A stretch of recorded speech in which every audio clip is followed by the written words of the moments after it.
नमस्कार, मैं प्रिया राज। आप देख रहे हैं न्यूज़ 24। आपको बता दें, जहां बिहार में विधानसभा चुनाव होने वाले हैं, तो दूसरी तरफ बिहार के मुख्यमंत्री नीतीश कुमार दिल्ली का दौरा कर रहे हैं और इस बीच बड़े बड़े कद्दावर नेताओं से मुलाकात कर रहे हैं, चाहे वो अमित शाह हो या फिर जेपी नड्डा।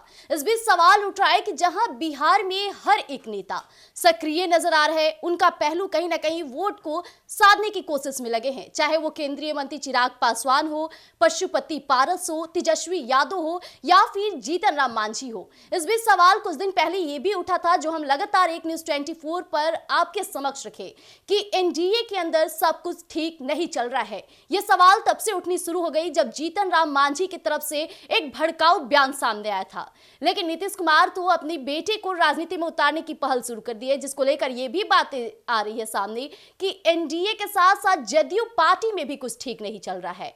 इस बीच बिहार के मुख्यमंत्री नीतीश कुमार का दिल्ली जाना, वो भी आनन फानन में कई सवाल उठ रहे हैं।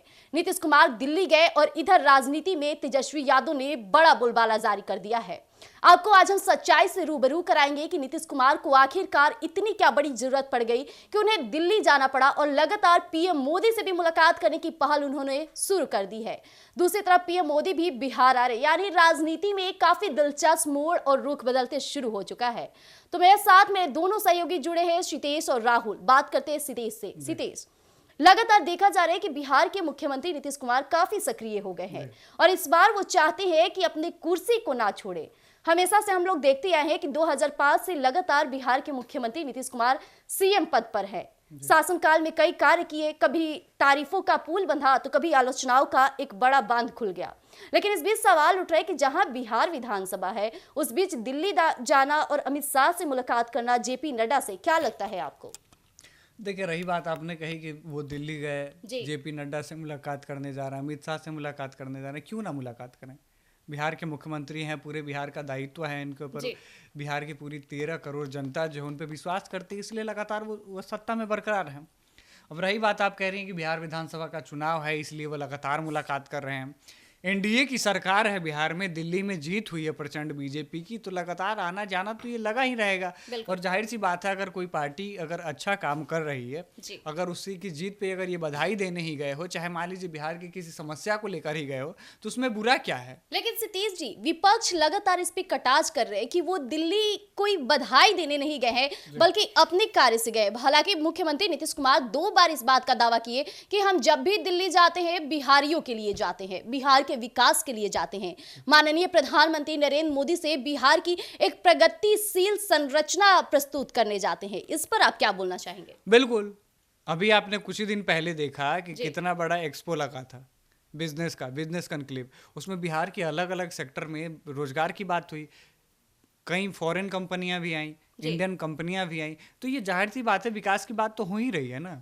आप इस चीज़ को अगर कहिएगा कि विपक्षी पार्टियां करें, विपक्षी लालू यादव तो आज ही सुबह बयान दिया है कि कुंभ का क्या मतलब है, कुंभ जाने से कोई फायदा नहीं है। ये वो लोग हैं जो लगातार सनातन पे वार करते हैं, तो इनकी बातों का क्या लीजिएगा। यही अगर नीतीश कुमार अगर मान लीजिए विपक्ष में रहेंगे, तो नीतीश कुमार पे देखिए, सत्ता में जो रहेगा विपक्ष उस पर सवाल उठाएंगे ही, क्योंकि उनके पास अगर कोई मुद्दा रहेगा तभी तो मान लीजिए उस मुद्दे को रखेंगे। लेकिन जब उनके पास कोई मुद्दा ही ना हो, तो आरोप प्रत्यारोप का तो दौर शुरू ही है। जाहिर सी बात है, अब बिहार विधानसभा का चुनाव इसी साल में होने वाला है, तो ये अगर मान लीजिए कि अभी से छोटी छोटी पहल पे काम नहीं करेंगे, तो जनता जानेगी भी कैसे कि बिहार में विपक्ष के भी चेहरे हैं और विपक्ष भी है बिहार में, वरना दिल्ली की तरह हाल हो जाएगा।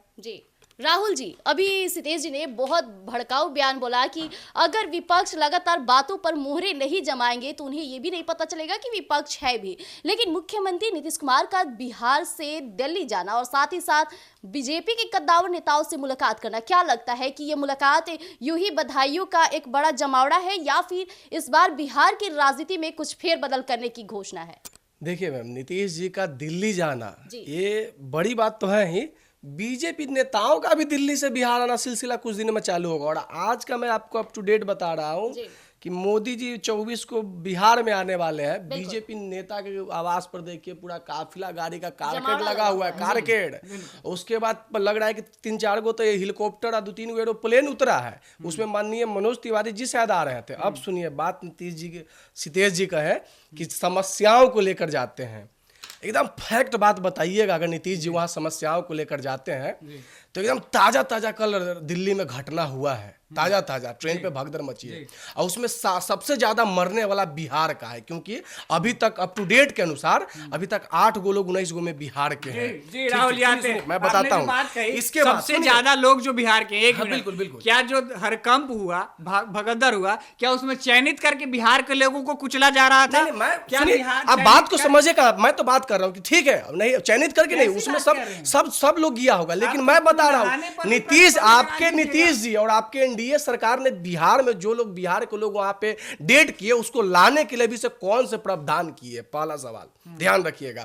अभी तक जो 8 गो लोग वहां बिहार के मरे, उनके डेड बॉडी को मंगाने के लिए नीतीश जी चाहे जदयू चाहे बीजेपी की तरफ से कौन सा व्यवस्था किया गया है? दूसर की बात, ये तो दूसर का घटना हो गया। पहला का घटना कुंभ में घटा था, और जो क्या होता है जानवर के तरह जेसीबी में लोड करके, और मैं नहीं, तमाम आप मीडिया चैनल खोलिएगा, आपको खुलासा नजर आएगा कि बिहार के लोग जो 8 गो खुलासा किए कि बिहार के लोग 8 गो 10 गो मरा है, वहां के जो पत्रकार है वो बता रहे थे कि जो जेसीबी से उठा रहे थे ना, उसमें डेड बॉडी नजर आ रहा है। और आप अगर आप स्थल पे जाइएगा, मनेर को एक बार विजिट करिएगा, तो मनेर से अभी भी 12-13 गो महिलाएं घर नहीं पहुंचे। मैं स्थलीय बात कर रहा हूं, और आप एक बार सर्च करके देखिएगा मनेर के ग्राउंड स्थल पे।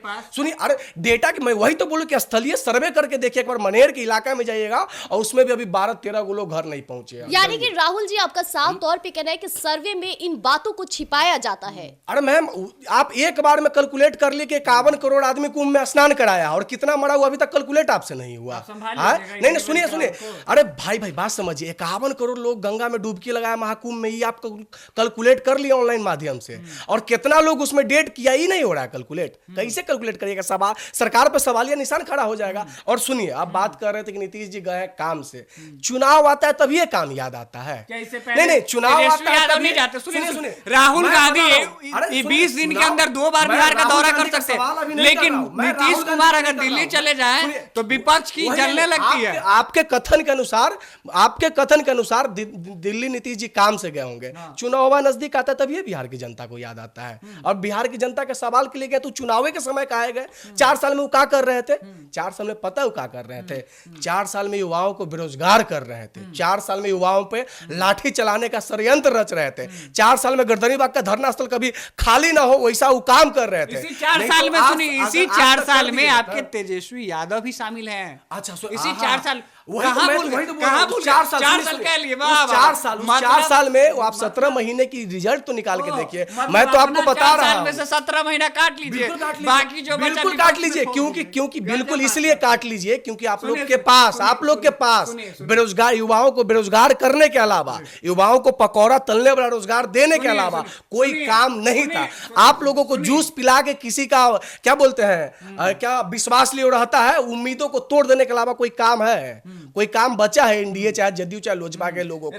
कोई काम बोला था, तभी भी इनको पेट में दर्द हो रही थी। फिर राम मंदिर रोजगार देगा? नहीं देगा। जाइए भीख मांगने जाइएगा, आप भीख मांगने जाइएगा, पुजारी बनिएगा। सुनिए, आप पढ़े लिखे हैं ना, अरे आप पढ़े लिखे हैं ना, आप पढ़े लिखे, आप राम मंदिर के बाहर पकौड़ा तलिएगा। अरे तलिएगा पहले ही ना बोलिए। आप पुजारी बनिएगा, आप कटोरा लेके भीख मांगिएगा। गजब पागल सवाल कर रहे हैं। भीख मांगना रोजगार है? भीख मांगना रोजगार है? पकौड़ा तलना रोजगार है? पुजारी बनना रोजगार है? भीख मांगने के लिए कहा गया था, भीख मांगने के लिए कहा गया था। राम मंदिर से सुनिए, राम मंदिर से इंपोर्ट एक्सपोर्ट कितना है पता है आपको? कितना वहां से उसकी आय कितनी है आपको पता है? हाँ, तो बात रही मैम रोजगार की, लोग कि नीतीश जी दिल्ली गए। दिल्ली नीतीश जी गए हैं वो सबसे बड़ी बात नहीं है। दिल्ली किस लिए गए हैं ये पहले पता करिए कि वो काहे गए हैं। अगर क्या लगता है वास्तविक में बिहार के युवाओं के लिए गए हैं, बिहार के बेरोजगार लोगों के लिए बात करने के लिए? वास्तविक में वो बिहार के शोषित वंचित गरीबों के लिए गए हैं? ये पता करिए कि वो दिल्ली किस लिए गए हैं। और दिल्ली चुनाव आता है तो इतना हाल लिखाए जाते हैं, आओ तो समय रहता है। राहुल जी, हमेशा से देखा गया है न सिर्फ बिहार के मुख्यमंत्री नीतीश कुमार बल्कि केंद्रीय मंत्री चिराग पासवान भी बहुत बार दिल्ली का दौरा कर रहे थे, और हालांकि उन्हें मिला क्या? एक विधानसभा सीट, जिस पर भी वो जीत हासिल नहीं कर पाए। यानी कि नेताओं का बार बार दिल्ली जाना और ये दावा करना कि बीजेपी के कद्दावर नेताओं से मुलाकात किए हैं और बिहार में तुरंत विकास की प्रगति दिखेगी, लेकिन कई बार दिल्ली जाते हैं और एक भी बार दिल्ली में और साथ ही साथ कहा जाए तो बिहार में तो विकास दिखता नहीं है, क्या कहना दिल्ली चाहिए? जाने की बात कर रहे हैं आप ये सबसे बड़ी बात ये समझिए ना कि चिराग जी दिल्ली से बिहार कब आते हैं, सबसे बड़ा पॉइंट तो ये है। बिहार की जनता सोचती है कि चिराग जी आएंगे तो हम मिलेंगे। बिल्कुल, हाजीपुर की इनका जनता घर है, इनका बिहार में घर है, हाजीपुर से सांसद है, और बिहार को जनता को ही पता नहीं रहता है कि चिराग जी बिहारों आए हैं और बिहार में संसदों वहां गए और बात कर रहे हैं कि वहां जाते हैं और बीजेपी नेता से मंथन करते हैं कि बिहार का विकास कैसे होगा। अरे फैक्ट तो ये है कि 2 फोटो खिंचा के लिख देते हैं कि हमने बिहार की उन्नति पे बीजेपी के बड़े नेता से बात किया, उसके बाद उस फोटो के बाद न बिहार में कोई उन्नति होता है, न प्रगति होता है, न बिहार को कुछ होता है। पहले युवा पहले भी लाठी खाता था, अभी भी वही वाला बात हो रहा है। सितेश जी क्या कहना चाहेंगे, जहां बिहार में बीपीएससी मामला भी काफी ज्यादा कहा जाए तो कई छात्र सड़क पर पिटाते नजर आए, इस बीच नीतीश कुमार कहते थे कि हम बातचीत कर रहे हैं। केंद्रीय मंत्री चिराग पासवान जी बाद में बहुत कुछ होने के बाद कहते हैं कि हमारे छात्रों के साथ अन्याय हुआ है, लेकिन जब छात्र लाठी खा रहे थे तब ना ही चिराग पासवान बोलने आए, ना ही बिहार के मुख्यमंत्री नीतीश कुमार बोलने आए तो कौन? तेजस्वी यादव। उस समय तेजस्वी यादव छात्रों के साथ वीडियो कॉल और साथ ही साथ उनसे जाकर भी मुलाकात किए थे। उसके बाद पशुपति पारस गर्दनी बाग में जाके छात्रों के बीच मौजूदा नजर आए। यानी कि ये जो तमाम घटक दलों के नेताएं हैं एनडीए के, वो दावा काफी बड़े बड़े करते हैं कि हम बीजेपी के साथ संपर्क साधे हैं, जल्द ही आपके समस्याओं का हल निकाला जाएगा, लेकिन हल के तौर पे कटोरा थमा दिया जाता है। क्या कहना चाहेंगे इस बार, क्या वो दिल्ली गए हैं तो तमाम पार्टी पर, तमाम नेताओं पर और कहा जाए तो बिहार के विकास पर गौर फरमाने गए हैं, या फिर बस बधाई और लड्डू लेकर गए हैं? आपने कही कटोरा थमा देने वाली, हमेशा से देखा गया है, कटोरा हमेशा तो से। विपक्ष के हाथ में थमा दिया गया है, जो इन्हें सरदर्दी हो गई। अब रही बात बीपीएससी के मुद्दे पे आते हैं। जी। आपने कहा कि तेजस्वी यादव ने वीडियो कॉन्फ्रेंसिंग के जरिए उनसे बातचीत की। की। एक बार बात कर लेने से क्या उनके समस्याओं पे निदान हो गया? नहीं हुआ सुरेश जी, जी। तो वो दोबारा क्यों नहीं बात किए? दूसरी बात, बीजेपी ने अभी इस चीज को सरकार लेकर किसकी है सुरेश जी? सरकार सुनिए, गौर फरमाइएगा, तो सरकार एक किसकी दिन के लिए है? वाहवाही लूटने के लिए नीतीश गए कुमार थे। नीतीश एक दिन कुमार के का लिए दावा वाहवाही- था। नहीं, एक सेकंड सतीश जी, सुनिए, नीतीश कुमार का दावा आपने था। बोला जब मैंने रोका नहीं। ठीक है, आप बोलिए। बीपीएससी मामले में एक दिन बोलकर लाइमलाइट ले लिए, लेकिन उनको अगर आपको लगता है कि उनके साथ अन्याय हुआ है तो आप अभी भी उनकी आवाज को क्यों नहीं बुलंद कर रहे हैं? दूसरी बात, ये मामला न्यायालय में है, न्यायालय अपने तरीके से इसकी जांच कर रही है। अगर उनके साथ अगर अन्याय हुआ है तो उनको न्याय मिलेगा, ठीक। लेकिन अगर जो विपक्षी पार्टियां लगातार कह रही हैं कि उनके साथ हम उनके हमदर्द हैं, उनके शागिर्द हैं, तो शागिर्द अगर एक दिन कोई भूखा पेट अगर मर रहा हो तो उसको एक दिन खाना खिला दिए और 29 दिन वो उसी हाल में रहा, तो क्या आप उसके शागिर्द बने हैं? एक गौर फरमाने वाली बात है यहाँ, केंद्रीय मंत्री चिराग पासवान जी के जीजा अरुण भारती जी जूस पिलाने का कार्य किए थे चौकीदारों के मामले में, और जिसे लेकर बड़ा बड़ा दावा करते कि चौकीदारों को हक मिलने वाला है। यानी कि एनडीए के नेताओं पर गौर फरमाइएगा सितेश जी, चाहे वो बिहार के सीएम हो या फिर तमाम उनकी पार्टी के केंद्रीय मंत्री चिराग पासवान ही क्यों ना हो, हर बार कहते हैं कि हम दिल्ली गए हैं बड़े नेताओं से बात करने, लेकिन परिणाम कुछ सामने नहीं आ रहा है। इस पे आप क्या कहना चाहेंगे, क्योंकि ये बिहार के मुख्यमंत्री भी बोलते हैं, एनडीए पार्टी के तमाम नेताएं भी बोलते हैं कि हम काफी एकजुट है, हमारा बीजेपी के साथ संपर्क काफी मजबूत है, इसके बाद भी परिणाम तो कुछ नहीं आ रहा है सामने। देखिए, आपने कही बात चौकीदार दफादार मामले को लेकर, अभी पार्टी ने इस विषय को लेकर चर्चा कर रही है लगातार। हो सकता है कि शायद बिहार विधानसभा चुनाव से पहले इस मुद्दे पे कोई ठोस कदम उठाया जाए एनडीए की ओर से। लेकिन आपने जो बात कही कि नीतीश कुमार इसको लेकर बार बार कह रहे हैं कि नीतीश कुमार इस मुद्दे को बात कर रहे हैं, तो अभी तक नीतीश कुमार की ओर से ये स्पष्टीकरण तो कभी आया नहीं है। उनके पार्टी से कई बार आ चुके हैं। उनकी देखिए, उनकी पार्टी ने कभी इस चीज को स्पष्ट नहीं किया है। आप कैसे कह सकते हैं? लोगों ने ये कहा है कि इस विषय पे हमारी बात हो रही है, जैसे ही कुछ बेहतर होगा एक अच्छा चलिए मैं भाई हम बताते हैं। देखिए, कभी कभी ये अंधभक्ति जैसा बात कर देते हैं। आप बात कर रहे थे बिहार के बेरोजगारी पे, ये कह रहे हैं कि विपक्ष को कटोरा थमा दिया गया। अरे कभी सुनिए, हाँ बात फैक्ट पे आप नहीं बोलते, अंधभक्ति जैसा बात करते हैं। आप समझिए, आप क्या बोल रहे हैं चौकीदार दफ्तरों के मामले में कि विधानसभा चुनाव से पहले रिजल्ट आ जाएगा। आप 6 महीना तक बरगला के रखे, वो अनशन कर रहे थे तो आप जूस पिला के उनका उम्मीद को तोड़ दिए, और फिर कह रहे हैं क्या, फिर वही दिलासा दे रहे हैं कि हम लोग के गांव देहात में को भाषा है कि चुपड़ा बुआ दूध देवो। अरे मतलब उसको आशा दे दे के और क्या बोलते हैं, उम्मीदों को तोड़ते जा रहे हैं। अब बात कह रहे हैं कि बीपीएससी छात्रों के साथ अन्याय हुआ होगा। अरे आप अभी तक इस चीज को नहीं समझ पाए कि बीपीएससी छात्रों के साथ अन्याय हुआ है कि नहीं हुआ है। आप जैसे युवा अगर अनर्गल बातें करे तो फिर इस देश का भविष्य क्या होगा वो भगवान जाने। दूसरी की बात सुनिए, मैं बता रहा हूं आप कभी आपके कथन के अनुसार कि बीपीएससी युवाओं के साथ अन्याय हुआ होगा। बीपीएससी युवा आप जैसे ही युवा हैं सतीश जी, वो आइए क्या बोलते हैं, क्या बीडीओ सीडीपीओ और क्या बोलते डीएसपी का तैयारी कर रहे हैं, पद पे जाएंगे, वो पढ़ लिख के बने हैं, पढ़ लिख रहे हैं। आप समझिए कोई छात्र 62 दिन से धरना दे रहा है, लाठी खा जा रहा है 6-6 बार, वही दिसंबर भरी सर्द रात में पानी से भिंगा के चेप दे रहे हैं लाठी से। इससे बड़ा इस बिहार के लिए दुर्भाग्यपूर्ण क्या हो सकता है। दूसरी की बात, मैं अब जवाब पहले दिन जब आइएगा और क्या बोले कि तेजस्वी यादव ने एक दिन वीडियो कॉल बात करके दूसरा दिन से नहीं गए। अरे कम से कम तेजस्वी यादव तो एक दिन बात कर ही लिए। आपके जो बैठे हैं केंद्र के सत्ता में, बिहार की सत्ता में, उनको एक बार अंदर से हलक से आवाज नहीं निकला कि नहीं बीपीएससी छात्रों के साथ एक बार हमको मीटिंग करना चाहिए, बीपीएससी छात्रों को एक बार बैठा के समझाना चाहिए कि हाँ अगर तुम्हारे साथ अन्याय हुआ है तो हम आपके साथ हैं। एक बार कम से कम बोलने से भी चल गए। वो बिहार के छात्र थे, वो बिहार के छात्र है और देश का भविष्य। सुनिए, नहीं प्रशांत, फिर मैं बीपीएससी छात्रों की बात कर रहा हूं, मैं बीपीएससी छात्रों की, मैं पार्टी पॉलिटिक्स की तरफ मत जाइए। वो बिहार के छात्र हैं, वो बिहार के गरीब मजदूर बन हुआ नहीं है। उनका भी बाप दादा अगर मजदूरी करता है ना तो पढ़ के सपना क्या लेके आया कि हमारा बेटा अगर बीपीएससी क्रैक करेगा तो वर्दी शरीर पर चढ़ा के और गांव में प्रवेश करेगा। आप लोग के जो पार्टी के नेता को शायद शर्म लगता होगा कि नहीं लगता होगा, एक बार इसे चुल्लू में पानी ले, नाक डुबा के देखे कि अंदर में सर में बचा हुआ है कि नहीं। कम से कम बीपीएससी छात्रों के साथ एक बार मीटिंग करने से भी चल गए। अरे कार्यालय में गए तो कार्यालय में आप लोग घुसने नहीं दिए, कूट दिए, ऊपर से 5-6 को धारा लगा दिए। किस हद तक गिरेगा आप लोगों की पार्टी? किस हद तक? मांग की भी एक सीमा होती है। लोकतांत्रिक देश में आप क्या बम फेंक के मांग मांगा जा रहा नहीं, था? गोली AK-47 से गोली बरसा के मांग को मांगा जा रहा था। बीपीएससी छात्र क्या कर रहे थे? बीपीएससी छात्र क्या कर रहे थे कि सर धांधली हुई है, धांधली हुई है सर, एग्जाम को रद्द करा के वापस री एग्जाम लीजिए। इससे कोई ज्यादा मांग भी था क्या बीपीएससी छात्रों का? सुन तो लीजिए, राजनीतिक पार्टियों की इसमें दखल अंदाजी देनी क्यों जरूरी थी? छोड़िए दखल अंदाजी, उस पर हम नहीं जाना चाहते हैं। अगर तेजस्वी यादव भी दखल, सुनिए, अगर बीपीएससी छात्रों में अगर तेजस्वी यादव भी दखल अंदाजी दिए, उस सबको इग्नोर करिए। इनको मतलब छात्र से था, ना कि पार्टी से। इनको मतलब बिहार के विकास से था, इनको मतलब बिहार की बेरोजगारी से था, ना कि तेजस्वी यादव प्रशांत किशोर से मतलब था। अगर जो सत्ता में बैठे लोग हैं, मान लीजिए अगर आप गलती करिएगा तो विपक्ष तो फायदा उठाएगा ही। अगर आप अपने जगह सही रहते तो फिर विपक्ष तेजस्वी यादव क्यों एंट्री मारते? अगर आप बीपीएससी छात्रों का री एग्जाम ले लेते तो तेजस्वी यादव का इतना औकात था कि कमेंट कर देता कि नहीं एग्जाम गलत तरीका से हुआ है। छात्र उसमें अपीयर नहीं हुए। दोबारा जब 4 जनवरी को एग्जाम हुआ तो उसमें छात्र अपीयर नहीं हुए। चलिए हम आपको बताते हैं, 15-20 छात्र हैं जो पार्टियों के बरगलाने पर। सुनिए आप क्या बोले, दोबारा एग्जाम हुआ, ठीक है, दोबारा सुनिए, दोबारा, हाँ ना, सुनिए ना, आप बोले ना कि दोबारा एग्जाम हुआ तो विद्यार्थी लोग गए, दोबारा एग्जाम हुआ तो परीक्षार्थी लोग परीक्षा देने गए ना। आप एक छात्र एकदम सही जवाब दीजिएगा। आपने अभी तक कितना प्रतियोगी परीक्षा का एग्जाम दिया है? कितना? 3-4 दिए होंगे लगभग में। अगर किसी एक सेंटर का परीक्षा पत्र लीक होता है तो नियम के अनुसार सारे सेंटरों का परीक्षा पत्र रद्द होना चाहिए। इन्होंने क्या किया? सिर्फ एक सेंटर का रद्द कर लिया। और उसके पीछे का इतिहास देखिए, चाहे वो बिहार पुलिस हो, चाहे वो MTS हो, चाहे वो SSC हो, चाहे वो होम गार्ड हो, अगर किसी एक परीक्षा पत्र लीक होता है किसी एक सेंटर से तो सारे परीक्षाओं को रद्द किया जाता है। बीपीएससी में क्यों नहीं हुआ?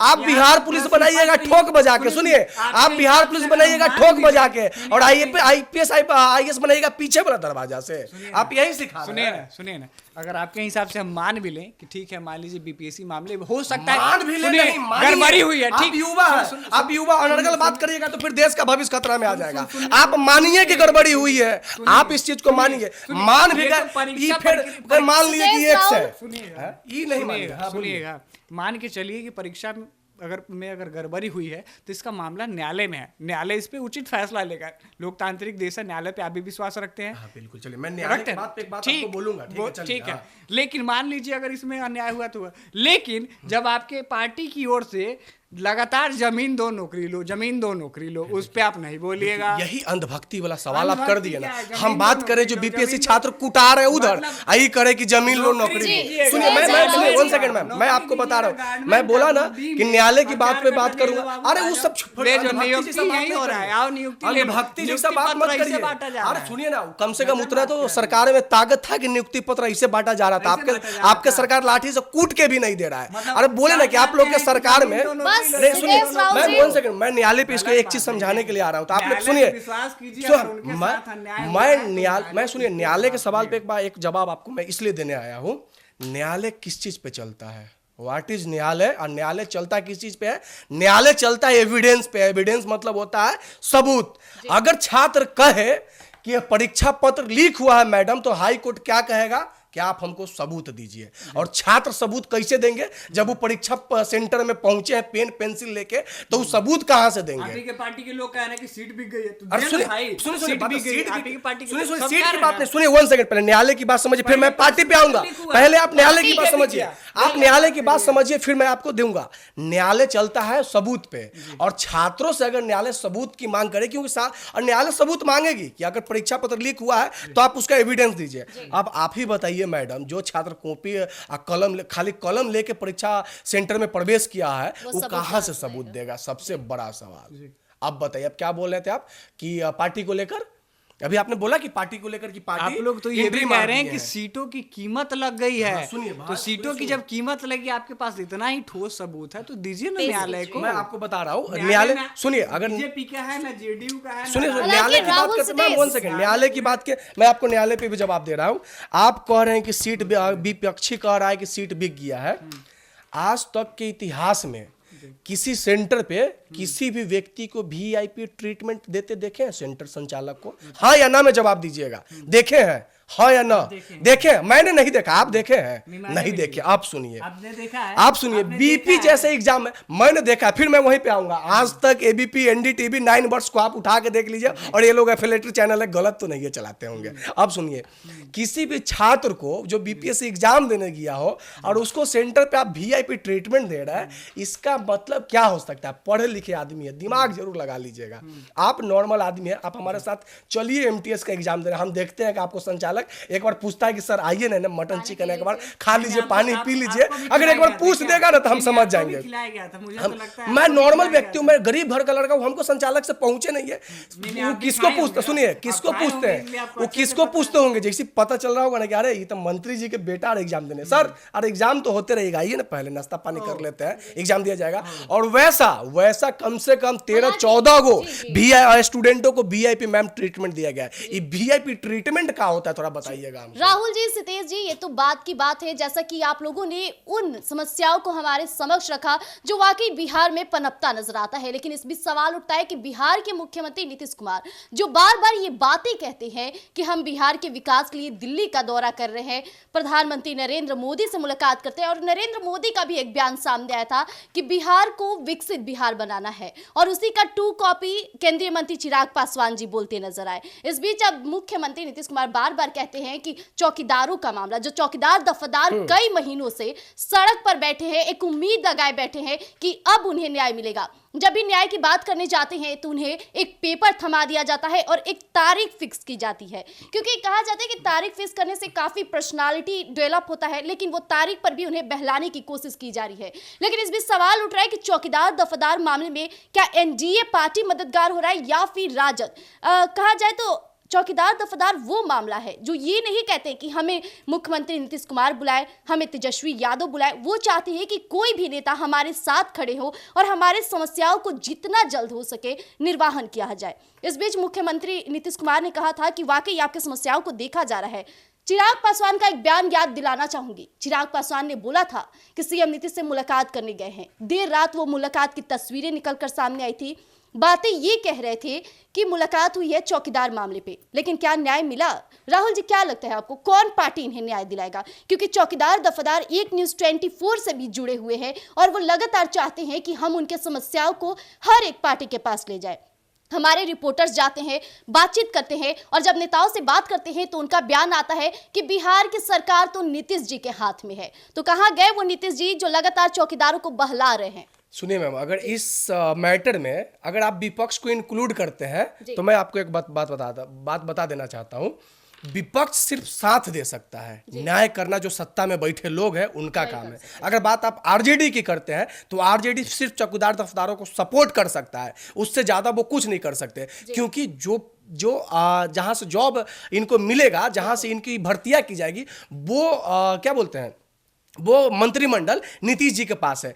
तो नीतीश जी के अलावा, बिहार के मुखिया के अलावा इनका सॉल्यूशन कौन करेगा? दूसरा का कोई ऑप्शन ही नहीं है। कुर्सी पे तो नीतीश जी कुर्सी पर बैठे नीतीश जी, तो आप सवाल तेजस्वी यादव से कैसे कर सकते हैं? अगर कुर्सी पे बैठे हैं नीतीश जी, तो फिर सवाल आरजेडी से कैसे कर सकते हैं? अगर कुर्सी पे बैठे हैं नीतीश जी के मंत्री, तो फिर आप पारस जी से सवाल कैसे कर सकते हैं? आप सवाल कर सकते हैं इनके सहयोगी दल से। चिराग पासवान जी से, इनके प्रवक्ता से जब हमने बाइट लिया तो कहा कि मैंने मुख्यमंत्री जी को 2-2 बार ज्ञापन सौंप दिया हूं।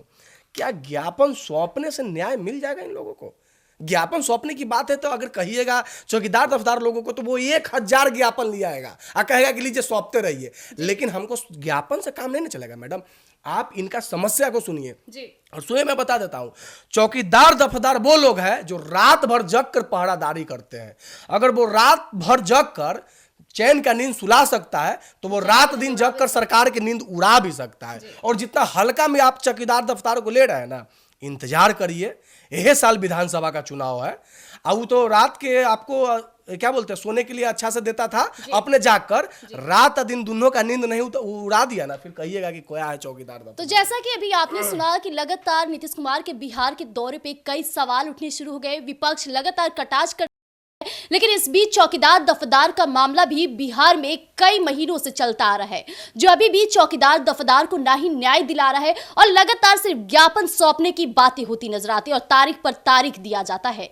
लेकिन इसके बाद भी अभी बिहार विधानसभा चुनाव नजदीक आ गया है, चाहे वो केंद्रीय मंत्री चिराग पासवान हो, बिहार के सीएम नीतीश कुमार हो या फिर अशोक चौधरी की बेटी शामवी चौधरी हो, वो भी कई बार कहती नजर आई थी, पार्टी पॉलिटिक्स करती नजर आई थी। लेकिन इस बार चौकीदार दफदार अपने असलियत को उनके समक्ष रख देंगे और इसी बिहार की राजधानी पटना के गर्दनी बाग में जो जन सैलाब देखने को मिलेगा, खैर उसे तो बिहार के मुख्यमंत्री नीतीश कुमार की आदत है कि लाठी चार्ज करवा कर रोक ही देते हैं। लेकिन इस बार किस तरह से रोकेंगे, क्योंकि इसका असर वोट बैंक पर भी पड़ने वाला है, जिसकी डर अभी से ही चिराग पासवान जी को सता रही है और साथ ही साथ एनडीए के नेताओं को भी। तो देखना काफी दिलचस्प रहेगा। ऐसी बने रहिएगा अपडेट्स के लिए। दीजिएगा इजाजत, धन्यवाद।